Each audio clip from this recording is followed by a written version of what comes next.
welcome back. It has been quite some time since my wife Deanna and I have done a video together. You can probably see why that is. This video is going to be about how the INTJ and ISTJ parent. Still trying to figure out his type, so any voltologists out there, if you can type him by his face, let me know. He's definitely an extrovert. Yeah, he's got great extroverted tendencies. When he's home with us, he can be very fussy and loud and cries a lot, but you get him in a room full of people and pass him around, he's just the best behaved boy you could possibly imagine. So he's doing great. And from an INTJ's point of view with parenting, definitely used a lot of NI to prepare both what labor was going to be like, how to be a good husband to a laboring wife. Read all the books, both like pre-labor, post-labor, postpartum, what to expect. I read the book The Birth Partner, which is great if you're going to be like a doula or a midwife or something like that. That was probably the best book. I read a couple books just for dads like that, but couldn't prepare for everything. But I think I would be surprised if somebody could just start parenting having read nothing, none of the books. Like, I'm like, how do you do it? People do that, Joe. People do it. They're just like, I guess I'm having a baby now. They don't plan the baby. It's just this beautiful blessing. And then they're just like, let's wing it. And you know what? Who's to say that we're more successful than them in the parenting aspect just because we read some books? Like, I mean, I am not the biggest of reader. I intended to read a lot. We had a bunch of books I could have read. I ended up listening to like podcasts and watching YouTube videos and stuff instead. So I did feel like more prepared, but how you don't know what you don't know. So like, I feel like maybe it's because I'm an ISTJ and you're an INTJ, that we wanted to feel, quote, prepared. But how prepared can you be for something that's so new and just life-changing? Like one podcast that I listened to, a lady likened becoming a mother as like choosing to become a vampire. Oh, yeah. She said, how can you decide really? Because you don't know. Like it's literally life-changing. If you become a vampire, it's too late. You're a vampire, right? And you have to tell everyone else that being a vampire is just so amazing because you're already there. You can't like go backwards, So she said the same thing about being a mother is like, you can't go backwards. You've literally changed your identity in a way so dramatically that she was arguing at the time that you couldn't even ethically make the decision because you're changing yourself. So to sit down and be like, should I be a mom or not? It's like, should I become a vampire or not? You have no idea what you're getting into.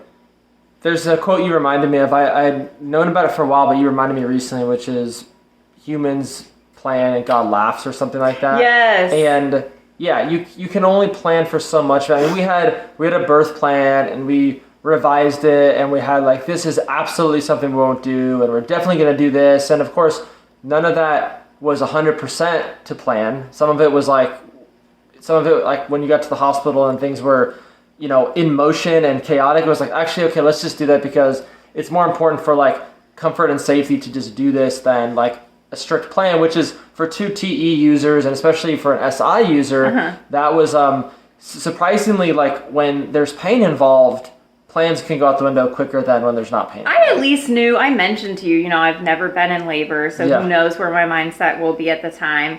And another book that I'm reading, an audiobook, I don't know if you count that as reading, but he said, okay, yes, have a plan, but then have a plan for inevitably when the plan doesn't go to plan. Yeah.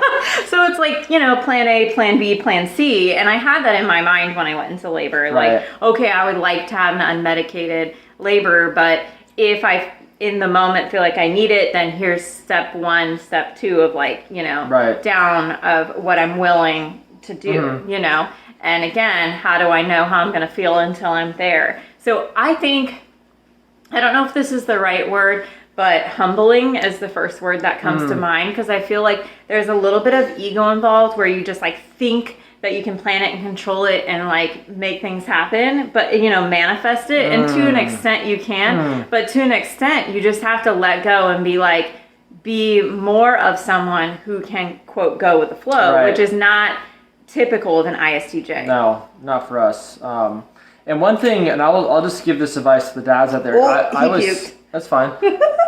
I will say this. So stuff like this, when he just pukes and you know you're around other people or whatever, you just, you know what, you get used to that quickly. It's like no big deal. They puke all the time. They poop themselves. It's hilarious actually.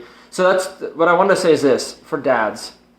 I was super squeamish, and the thought of labor made me physically get nauseous. And I wasn't one of those guys that wanted to like watch or film. Or I just stood behind my wife. But during labor, I was like very involved. I had no like feelings of nausea or things like that. I was also really worried about changing diapers. I had never changed any other baby's diapers. I was like, is it gonna smell? Am I gonna get peed on, pooped on? The answer is yes. You will get peed on, pooped on, and barfed on.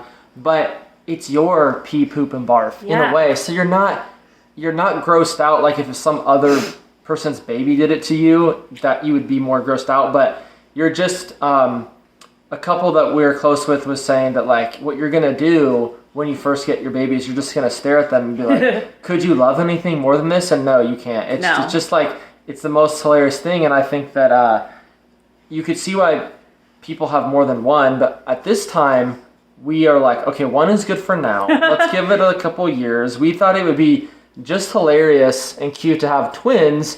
When I was some of these first couple nights, I was like, oh my god, we had twins, two of these things. Like this thing can wreck both of you at one time without even being able to talk or move. Yes. So it's just like those are plans that you have this idealized image of what parenthood's going to be. It doesn't pan out, but for the most part, you're glad that it went the way that it did. Yeah, so I mean, let's see. More personality type stuff with actual parenting. We covered kind of labor. Is, you know, in the beginning, I felt like I was trying to control things, you know, by the advice of professionals. Okay, you've got to wake him up every 3 hours. He needs to eat exactly this many milliliters, you know, before he goes to sleep. And I think that gave me a lot more anxiety to try and be like, you must eat at this time. You must sleep this many hours, you know, and that kind of thing. So again, it was me trying to control it, me trying to engineer my baby's feeding habits and sleeping habits, when you have to realize at a certain point, you know, when he's really little, maybe he can't really tell you, but at a certain point you got to just let them be like, hey, I'm hungry, hey, I'm tired. And you spend so much time with them, you can tell when they're tired, you know, and when they're hungry. So it's hard when you're a first time parent because you're just like, well, what does that noise mean? Yeah. What does that face mean? And you're just like guessing and guessing. You just have to keep trying, trial by error, you know, keep trying until you're like, okay, now I understand. And the other thing is you're constantly changing a moving target. It's like, I was telling people, I feel like I have a new baby like every 4 days. You do. Because I'm like, oh, that cry means he's hungry. And then I've never heard that cry ever again. You know, I finally figured it out and now he's got a new hungry cry. Or he just, he doesn't even, you know, tell me that he's hungry. I just have to look by his face or his mannerisms, you know? Yeah. So that's like, I mean, in terms of the broader personality spectrum, I think that honestly, if you're just talking about the 4-letter code, P types will be better at parenting initially because they get on that 24-hour clock very quickly and they're like, whatever they need, I can pivot. It's all reactionary. Like babies are SE. Babies are all extroverted sensing. Thank you for that. And what they do is you just react. So J types, especially extroverted thinking types like Deanna and I, sort of get like, oh, we can't take TE and SE and just force it into the world. But I think parenting for us will be better when he's older and we can have like a school schedule and discipline and things like that. That's where the J will be a little bit better in terms of like, these are the rules, here's how we do things, this is how this is structure. But when he's only 3 months, almost 3 months, structure is impossible. So all the advice you get at the beginning where it's like, someone said to me, for the first 2 weeks, just don't even look at your clock, there's no point. The only time you should look at the clock is how long it's been since they've eaten. But The other advice that I would say is don't give other parents advice because one of our good friends said, I'm not going to give you advice because all the advice I'm going to tell you is wrong.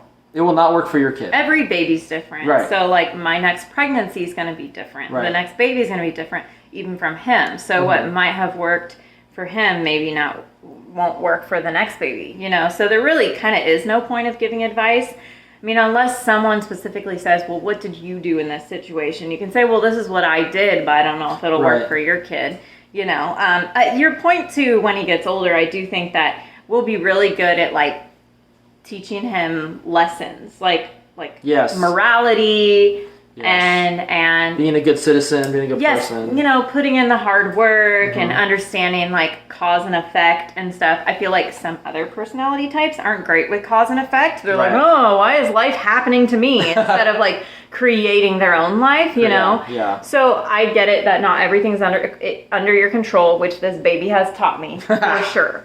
But we can teach him when he's older and can really understand what we're saying, how to control what is within your control and how to like accept responsibility for your own actions and things like that. So the last thing I'll say on this is about his personality. What was that matrix chart thing you did where you're like, well, if I'm INTJ and ISTJ, what is that thing called? So for those nerds out there, I attempted to do a Punnett square, like from biology class, but with like 4 on each side, you know, with the MBTIs. That was a while back. Right. Yeah. So can he be anything other than, you know, a TJ, ITJ, or like could we have some sort of like ENFP, ESFP type? Obviously, this is a ridiculous thing to ask because of nature and biology and the environment that he'll be in as he grows up. He could turn into some extreme extrovert. But I'm wondering, like, because we know that there is cognitive brain science that is in your brain that, you know, you could pass down brain genetics and stuff like that. Is it more likely that he's an introverted judging type? I guess. If he's an ESTJ, we'll know how to handle that. Right. And if he is ENTJ. an ENTJ, we'll be okay. But if we end up with some like INFP, I mean, good luck. Yeah, I'll have to refund. Take the baby back, get a refund or something. So back to the store. Back to the baby store. So what I would ask is for all the parents that are listening here, like, what were some of the lessons you learned that you like prepared for, but then did not happen, or if you want to give some unsolicited advice and be like, hey, you know, here's something I didn't realize, maybe you should try it. Is there any advice that you'd like to give? Also, who does he look like? Oh, yeah. Tell us who he looks like. Give us a percentage. What percent Joe and what percent Deanna? Awesome. Well, I appreciate you all listening, watching. I did write a book last month. It's called Marble and Sculptor. It is my personality type manifesto. I'll put the link to buy it down in the description. It's really fun. It's not going to overwhelm you with reliability and validity statistics. It's really just, if you like me, I am better when I write than when I speak. So if you're interested in that, there's a Kindle, there's an Etsy edition, there's a signed copy, and there is an Amazon as well. So. And upcoming, he's working on the audio version, yes. Which I'm excited about. Gosh. Okay, we'll talk about that in a separate video, but thank you all for watching. Thanks, guys. Say bye. I tried to live without you, just can't get